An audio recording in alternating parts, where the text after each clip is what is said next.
ओम भगवते वासुदेवाय नमः। हिंदू पंचांग के अनुसार इस महीने अगहन या मार्गशीर्ष में आने वाली गुरुवार का बहुत महत्व होता है।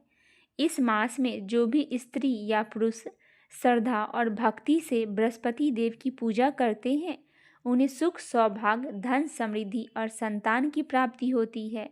यह व्रत विशेष रूप से गुरु बृहस्पति और भगवान विष्णु की कृपा प्राप्त करने के लिए किया जाता है। इस व्रत को करने से जीवन में अन्न धन की कमी नहीं रहती, परिवार में शांति बनी रहती है और स्त्रियों को अखंड सौभाग्य की प्राप्ति होती है। गुरुवार व्रत पूजा कथा में कई ऐसे बातें बताई गई हैं जिन्हें मनुष्य को ध्यान पूर्वक अपनाना चाहिए।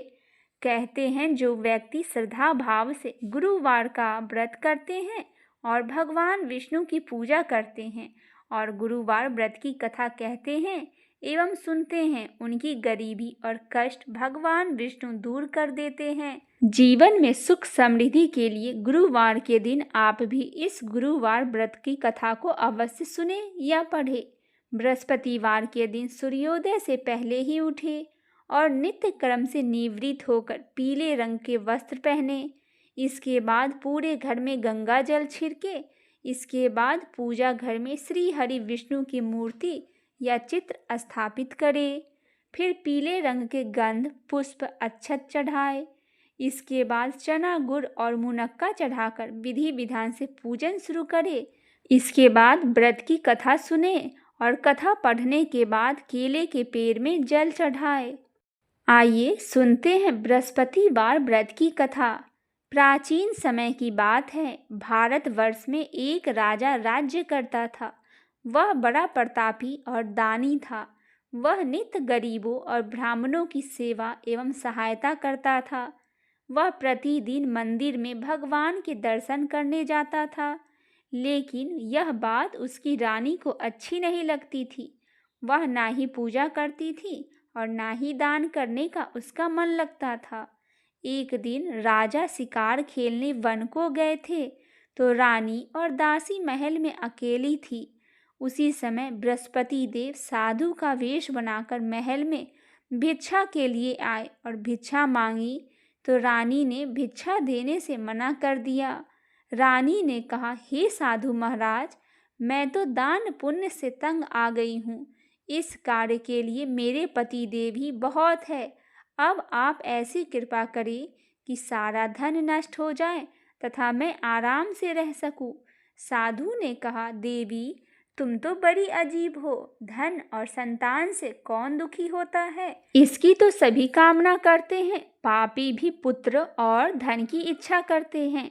अगर तुम्हारे पास अधिक धन है तो भूखे मनुष्य को भोजन कराओ, प्याऊ लगवाओ, ब्राह्मणों को दान दो, कुआं, तालाब, बावड़ी, बाग, बगीचा आदि का निर्माण कराओ, मंदिर, पाठशाला, धर्मशाला बनवाकर दान दो, निर्धनों की कुंवारी कन्याओं का विवाह करवाओ, साथ ही यज्ञ आदि कर्म करो, अपने धन को शुभ कार्यों में खर्च करो। ऐसा करने से तुम्हारा नाम परलोक में सार्थक होगा एवं स्वर्ग की प्राप्ति होगी। लेकिन रानी पर उपदेश का कोई प्रभाव न पड़ा। वह बोली, महाराज मुझे ऐसी धन की आवश्यकता नहीं जिसको मैं अन्य लोगों को दान दूं, जिसको रखने और संभालने में ही मेरा सारा समय नष्ट हो जाए। अब आप ऐसी कृपा करें कि सारा धन नष्ट हो जाए तथा मैं आराम से रह सकूं। साधु ने उत्तर दिया, यदि तुम्हारी ऐसी इच्छा है तो जैसा मैं तुम्हें बताता हूँ तुम वैसा ही करना। बृहस्पतिवार को घर को गोबर से लीपना, अपने केसों को पीली मिट्टी से धोना, राजा से कहना वह बृहस्पतिवार को हजामत बनवाए, भोजन में मांस, मंदिरा खाना और कपड़ा धोबी को यहाँ धुलने के लिए देना। ऐसा करने से 7 बृहस्पतिवार में ही आपका सारा धन नष्ट हो जाएगा। इतना कहकर वह साधु महाराज वहाँ से अंतर ध्यान हो गए। इसके बाद रानी ने वही किया जो साधु ने बताया था। 3 बृहस्पतिवार ही बीते थे कि उसका समस्त धन संपत्ति नष्ट हो गया और भोजन के लिए राजा रानी तरसने लगे। तब एक दिन राजा ने रानी से कहा कि तुम यहाँ पर रहो, मैं दूसरे देश में नौकरी की तलाश में जा रहा हूँ, क्योंकि यहाँ पर मुझे सभी मनुष्य जानते हैं, इसीलिए कोई कार्य यहाँ पर मैं नहीं कर सकता। देश चोरी परदेश भीख बराबर है। ऐसा कहकर राजा परदेश चला गया। वह जंगल को जाता और लकड़ी काट कर लाता और शहर में बेचता। इस तरह जीवन व्यतीत करने लगा। इधर राजा के बिना रानी और दासी दुखी रहने लगे। किसी दिन भोजन मिलता और किसी दिन जल पीकर ही रह जाते। एक समय जब रानी और दासियों को 7 दिन बिना भोजन के रहना पड़ा, तो रानी ने अपनी दासी से कहा, हे दासी, पास के ही नगर में मेरी बहन रहती है, वह बड़ी धनवान है। तू उसके पास जा और 5 सेर बेझर मांग कर ले आ, ताकि कुछ समय के लिए थोड़ा बहुत गुजर बसर हो जाए। दासी रानी के बहन के पास गई। उस दिन बृहस्पतिवार था। रानी का बहन उस समय बृहस्पतिवार की कथा सुन रही थी। दासी ने रानी की बहन को अपनी रानी का संदेश दिया, लेकिन रानी की बहन ने कोई उत्तर नहीं दिया। जब दासी को रानी की बहन से कोई उत्तर नहीं मिला, तो वह बहुत दुखी हुई। उसे क्रोध भी आया। दासी ने वापस आकर रानी को सारी बात बता दी। सुनकर रानी ने कहा कि हे दासी, इसमें उसका कोई दोष नहीं। जब बुरे दिन आते हैं तब कोई सहारा नहीं होता। अच्छे बुरे का पता विपत्ति में ही लगता है। जो ईश्वर की इच्छा होगा वही होगा। यह सब कहकर रानी ने अपने भाग्य को कोसा। उधर रानी की बहन ने सोचा कि मेरी बहन की दासी आई थी, लेकिन मैं उससे नहीं बोल पाई, इससे वह बहुत दुखी हुई होगी। कथा सुनकर और पूजन समाप्त कर वह अपनी बहन के घर गई और कहने लगी, हे बहन, मैं बृहस्पतिवार का व्रत कर रही थी, तुम्हारी दासी गई, लेकिन तब तक कथा होती है तब ना उठ सकते हैं और ना ही बोल सकते हैं, इसीलिए मैंने नहीं बोला। कहो दासी क्यों गई थी? रानी बोली, बहन, हमारे घर अनाज नहीं था। ऐसा कहते कहते रानी की आंखें भर आई। उसने दासियों समेत 7 दिन तक भूखा रहने की बात भी अपनी बहन को बता दी। इसीलिए मैंने दासी को तुम्हारे पास 5 सेर बेझर लेने को भेजा था। रानी की बहन बोली, बहन देखो, बृहस्पति देव सभी की मनोकामनाएं पूर्ण करते हैं। देखो, शायद तुम्हारे घर में अनाज रखा हो। पहले तो रानी को विश्वास नहीं हुआ, परंतु बहन के आग्रह करने पर उसने दासी को अंदर भेजा। दासी घर के अंदर गई तो वहां पर उसे एक घड़ा बेझर से भरा मिल गया। उसे बड़ा हैरानी हुआ। उसने बाहर आकर रानी को बताया। दासी रानी से कहने लगी, हे रानी, जब हमको भोजन नहीं मिलता था तो हम व्रत ही तो करते थे, इसीलिए क्यों ना इनसे व्रत और कथा की विधि पूछ ली जाए और हम भी व्रत किया करेंगे। दासी के कहने पर रानी ने अपनी बहन से बृहस्पतिवार व्रत के बारे में पूछा। उसकी बहन ने बताया, बृहस्पतिवार के व्रत में चने की दाल, गुड़ और मुनक्का से विष्णु भगवान को केले के वृक्ष की जड़ में पूजन करे तथा दीपक जलाए और कथा सुने। उस दिन एक ही समय भोजन करे। भोजन में पीले खाद्य पदार्थ का सेवन जरूर करे, इससे गुरु भगवान प्रसन्न होते हैं, अन्न पुत्र धन का वरदान देते हैं, साथ ही सभी मनोकामनाएं पूर्ण करते हैं। व्रत और पूजन की विधि बताकर रानी की बहन अपने घर लौट आई। रानी और दासी दोनों ने निश्चय किया कि बृहस्पति देव भगवान का पूजन हम जरूर करेंगे। 7 रोज बाद जब बृहस्पतिवार आया तो उन्होंने व्रत रखा। घूर साल में जाकर चना और गुड़ बिन ले आई तथा उसकी दाल से केले की जड़ तथा विष्णु भगवान का पूजन किया। अब पीला भोजन कहाँ से आए? दोनों बड़ी दुखी हुए, परंतु उन्होंने व्रत किया था, इसीलिए बृहस्पति देव भगवान प्रसन्न थे।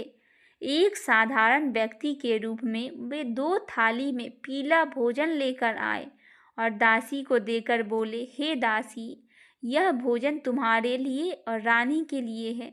इसे तुम दोनों ग्रहण करना। दासी भोजन पाकर बहुत प्रसन्न हुई। उसने रानी से कहा, चलो रानी जी, भोजन कर लो। परंतु रानी को भोजन आने के बारे में कुछ नहीं पता था, इसीलिए उसने कहा कि जा तू ही भोजन कर ले, क्योंकि तू व्यर्थ में हमारी हंसी उड़ाती है। तब दासी ने कहा, एक व्यक्ति भोजन दे गया है। तब रानी ने कहा, वह व्यक्ति तेरे लिए ही भोजन दे गया होगा, तू ही भोजन कर ले। तब दासी ने कहा, वह व्यक्ति हम दोनों के लिए 2 थालों में सुंदर पीला भोजन दे गया है, इसीलिए मैं और आप दोनों ही साथ में ही भोजन करेंगे। यह सुनकर रानी बहुत प्रसन्न हुई और दोनों ने गुरु भगवान को नमस्कार कर भोजन किया। उसके बाद से वे प्रत्येक बृहस्पतिवार को गुरु भगवान का व्रत और पूजन करने लगी। बृहस्पतिवार को भगवान की कृपा से उनके पास धन हो गया, लेकिन रानी फिर पहले की तरह आलस्य करने लगी। वह दासी बोली, देखो रानी, तुम पहले भी इसी प्रकार आलस्य करती थी। तुम्हें धन को रखने में कष्ट होता था, इस कारण सभी धन नष्ट हो गया है। अब गुरु भगवान की कृपा से धन मिला है तो फिर तुम्हें आलस्य होती है। बड़ी मुसीबतों के बाद हमने यह धन पाया है, इसीलिए हमें दान पुण्य करना चाहिए।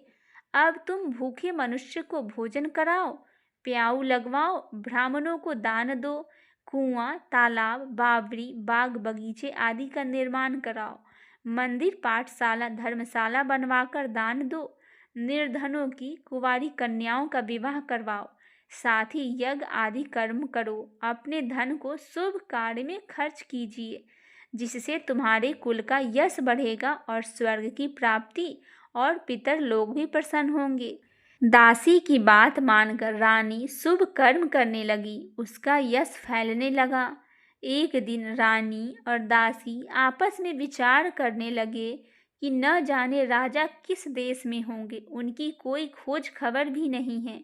उन्होंने श्रद्धापूर्वक बृहस्पति भगवान से प्रार्थना की कि राजा जहाँ कहीं भी हो शीघ्र वापस आ जाए। उसी रात्रि बृहस्पति देव ने राजा को स्वप्न में कहा, हे राजा, उठ, तेरी रानी तुझको याद कर रही है, अपने देश को लौट जाओ। राजा प्रातः काल उठा और जंगल से लकड़ी काटने के लिए गया और जंगल की ओर चल पड़ा। जंगल से गुजरते हुए विचार करने लगा कि रानी की गलती से उसे कितने दुख भोगने पड़े। राजपाट छोड़कर जंगल में आकर रहना पड़ा। जंगल से लकड़ी काटकर शहर में बेचकर गुजारा करना पड़ता है और अपनी दशा को याद करके व्याकुल होने लगा।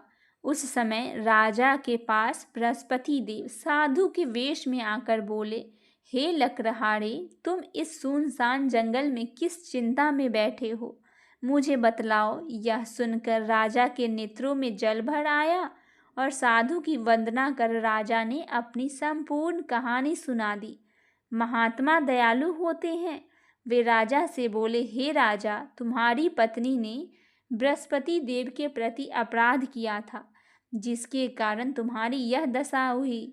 अब तुम चिंता मत करो, भगवान तुम्हें पहले से अधिक धन देंगे। देखो, तुम्हारी पत्नी ने बृहस्पतिवार का व्रत शुरू कर दिया है। अब तुम भी बृहस्पतिवार के व्रत में चने की दाल, गुड़ और मुनक्का से विष्णु भगवान को केले के वृक्ष की जड़ में पूजन करो तथा दीपक जलाकर कथा सुनो। उस दिन एक ही समय भोजन करना, लेकिन भोजन में पीले खाद्य पदार्थ का सेवन जरूर करना। भगवान तुम्हारी सब मनोकामनाएं पूर्ण करेंगे। साधु की बात सुनकर राजा बोले, हे प्रभु, लकड़ी बेचकर तो इतना पैसा भी नहीं बचता जिससे मैं भोजन के उपरांत कुछ बचा सकूं। मैंने रात्रि में अपनी रानी को व्याकुल देखा है। मेरे पास कोई साधन नहीं है जिससे उसका समाचार जान सकूं। फिर मैं कौन सी कहानी कहूँ, यह भी मुझको मालूम नहीं है।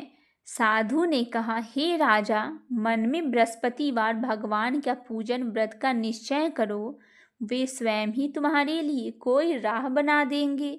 बृहस्पतिवार के दिन तुम रोजाना की तरह लकड़ियाँ लेकर शहर में जाना, तुम्हें रोज से दुगुना धन मिलेगा। जिससे तुम भली भांति भोजन कर लोगे तथा बृहस्पति देव की पूजन का सामान भी ले आओगे। राजा ने चना गुड़ आदि लाकर गुरुवार का व्रत किया। उस दिन से उसके सभी क्लेश दूर हो गए। परंतु जब दोबारा गुरुवार का दिन आया तो बृहस्पतिवार का व्रत करना राजा भूल गया। इस कारण बृहस्पति भगवान नाराज हो गए। उस दिन उस नगर के राजा ने विशाल यज्ञ का आयोजन किया तथा शहर में यह घोषणा कर दी कि कोई भी मनुष्य अपने घर में भोजन ना बनावे, आग न जलावे। समस्त जनता मेरे यहाँ भोजन करने आएंगे। इस आज्ञा को जो ना मानेगा उसे फांसी की सजा दी जाएगी। इस तरह की घोषणा संपूर्ण नगर में करवा दी गई। राजा की आज्ञा के अनुसार शहर के सभी लोग भोजन करने आए, लेकिन उस लकड़हारे कुछ देर से पहुंचा, इसीलिए राजा उसको अपने साथ घर लेवा गए और घर ले जाकर भोजन करा रहे थे तो रानी की दृष्टि उसकी खूंटी पर पड़ी जिस पर उसका हार लटका हुआ था। वह वहां पर दिखाई नहीं दिया। रानी ने निश्चय किया कि मेरा हार इस मनुष्य ने चुरा लिया होगा। उसी समय सिपाहियों को बुलाकर उसको कारागार में डलवा दिया गया। जब लकड़हारा कारागार में पड़ गया और बहुत दुखी होकर विचार करने लगा कि न जाने कौन से पूर्व जन्म के कर्म से मुझे यह दुख प्राप्त हुआ है, और उसी साधु को याद करने लगा जो जंगल में मिला था। उसी समय तत्काल बृहस्पति देव साधु के रूप में प्रकट हुए और उसकी दशा को देखकर कहने लगे, अरे मूर्ख, तूने बृहस्पतिवार व्रत की कथा नहीं की, इस कारण तुझे दुख प्राप्त हुआ है। अब चिंता मत कर। बृहस्पतिवार के दिन कारागार के दरवाजे पर 4 पैसे पड़े मिलेंगे। उनसे तू बृहस्पति देव की पूजा करना, तेरे सभी कष्ट दूर हो जाएंगे। बृहस्पतिवार के दिन उसे 4 पैसे मिले। लकड़हारे ने कथा कही। उसी रात्रि को बृहस्पति देव ने उस नगर के राजा को स्वप्न में कहा, हे राजा, तुमने जिस आदमी को कारागार में बंद कर दिया है वह निर्दोष है, वह राजा है, उसे छोड़ देना। रानी का हार उसी खूंटी पर लटका है। अगर तू ऐसा नहीं करेगा तो मैं तेरे राज्य को नष्ट कर दूंगा। इस तरह रात्रि को स्वप्न देखकर राजा प्रातः काल उठा और खूंटी पर हार देखकर लकड़हारे को बुलाकर क्षमा मांगी तथा लकड़हारे को योग्य सुंदर वस्त्र आभूषण दिया और विदा कर दिया। बृहस्पति देव की आज्ञा के अनुसार लकड़हारे अपने नगर को चल दिया। राजा जब अपने नगर के निकट पहुंचा तो उसे बड़ा आश्चर्य हुआ। नगर में पहले से अधिक बाग, तालाब, कुएं तथा बहुत सी धर्मशाला, मंदिर आदि बन गई थी। राजा ने पूछा, यह किसका बाग और किसका धर्मशाला है? तब नगर के सब लोग कहने लगे कि यह सब रानी और उसकी दासी की है। तो राजा को आश्चर्य हुआ और गुस्सा भी आया। जब रानी ने यह खबर सुना कि राजा आ रहे हैं तो उन्होंने दासी से कहा कि हे दासी, देख, राजा हमको कितनी बुरी हालत में छोड़ गए थे। हमारी ऐसी हालत देखकर वह कहीं लौट न जाए, इसीलिए तू दरवाजे पर खड़ी हो जा। आज्ञा के अनुसार दासी दरवाजे पर खड़ी हो गई। राजा आए तो उन्हें अपने साथ लिवा लाई। तब राजा ने क्रोध करके अपनी रानी से पूछा कि यह धन तुम्हें कैसे प्राप्त हुआ? तब उन्होंने कहा, हमें यह सब धन बृहस्पति देव की कृपा से और इस व्रत के प्रभाव से प्राप्त हुआ है। राजा ने निश्चय किया कि 7 रोज बाद तो सभी बृहस्पति देव का पूजन करेंगे, परंतु मैं प्रतिदिन 3 बार कहानी तथा रोज व्रत किया करूँगा। अब हर समय राजा के दुपट्टे में चने की दाल बंधी रहती थी तथा दिन में 3 बार कहानी कहता।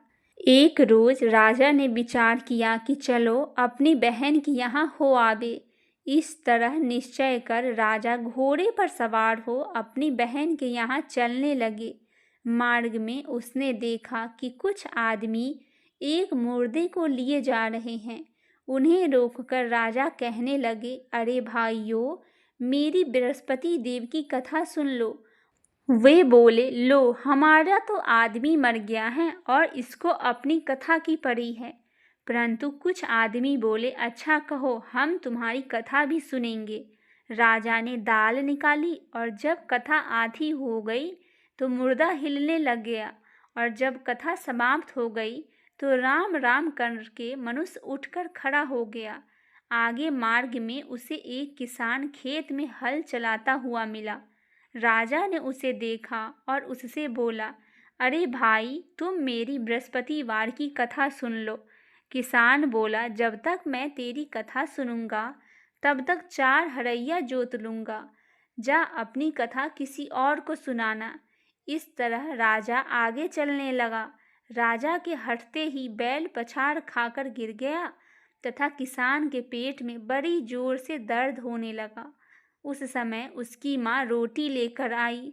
उसने जब यह देखा तो अपने पुत्र से सब हाल पूछा। बेटे ने भी सभी हाल कह दिया तो बुढ़िया दौड़ी दौड़ी उस घुड़सवार के पास गई और उससे बोली कि मैं तेरी कथा भी सुनूंगी, तू अपनी कथा मेरे खेत पर चलकर ही कहना। राजा ने बुढ़िया के खेत पर जाकर कथा कही, जिसके सुनते ही वह बैल उठ खड़ा हुआ तथा किसान के पेट का दर्द भी बंद हो गया। राजा अपने बहन के घर पहुंचा। बहन के यहाँ भाई को खूब मेहमानी हुई। दूसरे रोज प्रातःकाल राजा जागा तो वह देखने लगा कि वह सब लोग भोजन कर रहे हैं। राजा ने अपने बहन से कहा, ऐसा कोई मनुष्य है जिसने भोजन नहीं किया हो? मेरी बृहस्पतिवार की कथा सुन ले। बहन बोली, हे भैया, यह देश ऐसा है कि पहले यहाँ लोग भोजन करते हैं, बाद में अन्य काम करते हैं। अगर कोई पड़ोस में है तो मैं उसे देख आती हूँ। ऐसा कहकर वह देखने चली गई, परंतु उसे कोई ऐसा व्यक्ति नहीं मिला जिसने भोजन ना किया हो। अतः वह एक कुम्हार के घर गई जिसका लड़का बीमार था। उसे मालूम हुआ कि उनके यहाँ 3 रोज से किसी ने भोजन नहीं किया है। रानी ने अपनी भाई की कथा सुनने के लिए कुम्हार से कहा। वह तैयार हो गया। राजा ने जाकर बृहस्पतिवार की कथा कही, जिसको सुनकर उसका लड़का ठीक हो गया। अब तो राजा की प्रशंसा होने लगी। एक रोज राजा ने अपनी बहन से कहा कि हे बहन, हम अपने घर जावेंगे, तुम भी तैयार हो जाओ। राजा की बहन ने अपनी सास से कहा। सास ने कहा, हाँ चली जा, परंतु लड़के को मत ले जाना, क्योंकि तेरे भाई का कोई औलाद नहीं है। बहन ने अपने भैया से कहा, हे भैया, मैं तो चलूंगी पर कोई बालक नहीं जाएगा। राजा बोला, जब कोई बालक नहीं चलेगा तब तुम क्या करोगी जाके? बड़े दुख मन से राजा अपने नगर को लौट आया। राजा ने अपनी रानी से कहा, हम निर्वंशी हैं, हमारा मुंह देखना धर्म नहीं है और कुछ भोजन आदि नहीं किया। रानी बोली, हे प्रभु, बृहस्पति देव ने हमें सब कुछ दिया है, वह हमें औलाद भी अवश्य ही देंगे। उसी रात बृहस्पति देव ने राजा के स्वप्न में कहा, हे राजा, उठ, सभी सोच त्याग दे, तेरी रानी गर्भ से है। राजा यह बात सुनकर बहुत खुश हुआ। 9वें महीने उसके गर्भ से एक सुंदर पुत्र पैदा हुआ। तब राजा बोला, हे रानी, स्त्री बिना भोजन के रह सकती है, पर बिना कहे नहीं रह सकती। जब तेरी बहन आवे तुम उससे कुछ मत कहना। रानी ने सुनकर हाँ कर दिया। जब राजा की बहन ने यह शुभ समाचार सुना तो वह बहुत खुश हुई और बधाई लेकर अपने भाई के यहाँ आई। तभी रानी ने कहा, घोड़ा चढ़कर तो नहीं आई, गधा चढ़कर आई है। राजा की बहन बोली, भाभी, मैं इस प्रकार न कहती तो तुम्हें औलाद कैसे मिलती? बृहस्पति देव ऐसे ही है, जैसे जिसके मन में कामना हो सभी को वह पूर्ण करते हैं। भगवान बृहस्पति देव उसकी सदैव रक्षा करते हैं। संसार में जो मनुष्य सद्भावना से भगवान जी का पूजन व्रत सच्चे हृदय से करते हैं तो उनकी सभी मनोकामनाएं पूर्ण होती है। जैसी सच्ची भावना से रानी और राजा ने उनकी कथा का गुणगान किया तो उनकी सभी इच्छाएं बृहस्पति देव जी ने पूर्ण की थी। इसीलिए पूर्ण कथा सुनने के बाद प्रसाद लेकर जाना चाहिए। हृदय से उसका मनन करते हुए जय जयकार बोलना चाहिए। बोलिए बृहस्पति देव की जय हो, भगवान विष्णु की जय हो। आइए भक्तजनों, अब हम सुनते हैं बृहस्पतिवार व्रत की आरती। जय बृहस्पति देवा, ओम जय बृहस्पति देवा। छीने छीने भोग लगाऊं, कदली फल मेवा। ओम जय बृहस्पति देवा, जय बृहस्पति देवा। तुम्हें पूरन परमात्मा, तुम्हें अंतर्यामी। जगत पिता जगदीश्वर, तुम्हें सबके स्वामी। ओम जय बृहस्पति देवा, जय बृहस्पति देवा। चरणामृत निज निर्मल, सब पातक हरता। सकल मनोरथ दायक, कृपया करो भरता। ओम जय बृहस्पति देवा। तन मन धन अर्पण कर, जो जन शरण पड़े। प्रभु प्रकट तब हो कर, आकर द्वार खड़े। ओम जय बृहस्पति देवा। दीन दयाल दयानिधि, भक्तन हितकारी। पाप दोष सब हरता, भव बंधन हारी।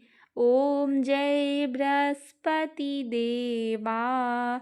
सकल मनोरथ दायक, सब संशय हारो। विषय विकार मिटाओ, संतन सुखकारी। ओम जय बृहस्पति देवा। जो कोई आरती तेरी प्रेम सहित गावे। जेठानंद आनंद कर, सो निश्चय पावे। ओम जय बृहस्पति देवा, जय बृहस्पति देवा। सब बोलिए भगवान विष्णु की जय हो। बोलिए बृहस्पति भगवान की जय।